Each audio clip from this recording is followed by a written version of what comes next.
a black cat crossed our path. We walked under a ladder. And an umbrella is open in the house. It must be Friday the 13th. Friday, July 13th to be exact. Welcome to day 3 of the LauraPalooza trip this year. Well, first off, let's look at our t-shirt for today. This is another brand new one. I got it on this trip at the Ingalls Homestead. Last time, in 2010, LauraPalooza had a special room set aside where there were crafts and people could come and do them anytime they wanted. One of the feedback things we got was that people wanted a little bit more formal in the hands-on part. So this morning we are going to have a hands-on session, and it's one of the things we're still looking for feedback on. So if you have any suggestions for things to do next time, let us know. Good morning. Welcome to LauraPalooza. I'm Linda Halpin, and I'll be presenting a program this morning on what quilt making was like during Laura's lifetime. And quilts weren't used just for bedding, but they were also used for other things in their lives. They were hung in windows and in doorways to keep out drafts. They were hung to divide a one-room cabin into smaller rooms so that people had privacy. They were used to protect precious belongings as they were traveling from place to place, which thanks to Charles, they did a lot. So what I'd like to do is share with you the changing styles of quilt making from Caroline's lifetime when she learned how to quilt to Laura's lifetime and what quilts looked like when she saw them. And I'll be doing that both through slides and through live quilts, antique quilts, as well as reproduction quilts, and a few contemporary quilts to show you what quilters today are doing with their quilts. It's really a fun way to collect blocks that tell the story of the Little House experience. The blocks in the book are arranged in order of difficulty, so you could start with the first block, as Laura did, the 9-patch, and add to your sewing skills with each new block that you attempted. About this kind of format, and you can certainly give us feedback on what works for you and what doesn't, and hopefully we'll have a good time this morning because it is going to be very hands-on. How many of you like to cook? Yay. And how many of you like to sew? Yay. That's why you're here. And how many of you like the music that you heard a sampling of last night? Yeah, well, we've got all 3 of those things this morning, and so we're real excited about presenting those, and you'll get a lot more interactive time this morning. Purple Creek, so you guys can hear how that goes. Ready, and.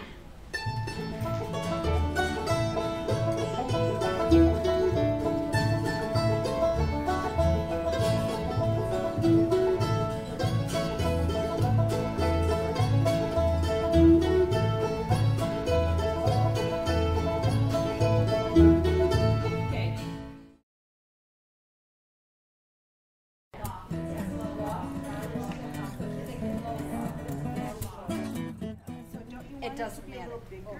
The backing is bigger than the quilt. Okay. Sure, and there's no right or wrong side to bed it. You can put it on either direction. Well, some people say there's a right side, a wrong side, but I haven't found it. If you're hand doing it, it's isn't it better than I haven't noticed a difference either way. Oh, really? Yeah. Well, now, what we want to do is spread this out on here so that none of the quilt is over where there's a board. We want this over where it's just backing.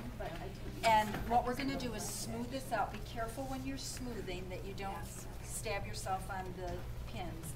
Although if you do, the way that you remove your blood stain is to spit on it. Yeah. There's an enzyme in your saliva that will break down the protein in your blood, and that's what makes the blood stain, is the protein. Oh, so that's why Adolph's meat tenderizer works. Adolph's meat tenderizer works for the very same reason.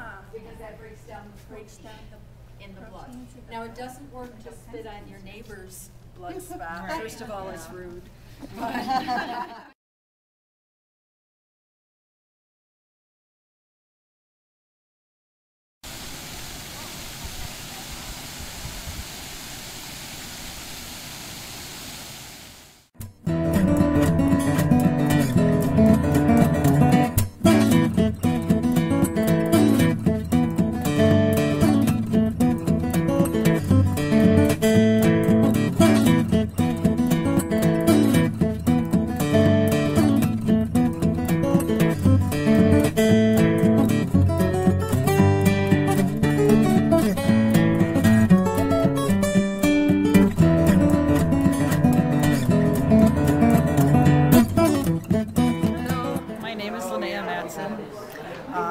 everybody needs to come to LauraPalooza. We have a good time. Today we made the bread from the long winter, and we made homemade butter, and everybody got to eat and taste it and have a good time. But it's all has a little different texture.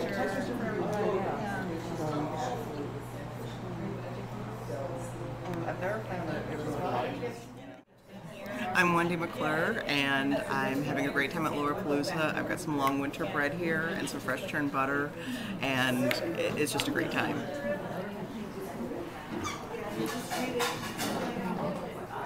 Barbara Walker, and I'm enjoying myself enormously. Come to LauraPalooza, have a good time, eat well, meet a lot of interesting people. What can I say? Perfect. Hi, I'm Katie Bretschneider. I am Amy Lauters' assistant. I would like to say thanks to everyone who has made it out, and I hope that you guys are enjoying your time here and you're learning lots and meeting a lot of new people. And I would like to say thank you for being patient with us as we work out all the details and really have a good time. So thank you guys very much. That's a good one. All right.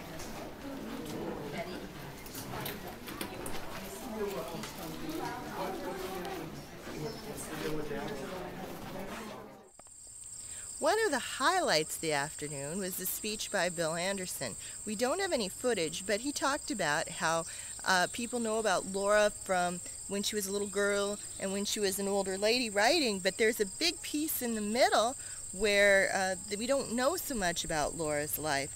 And he quoted some great primary documents about that time.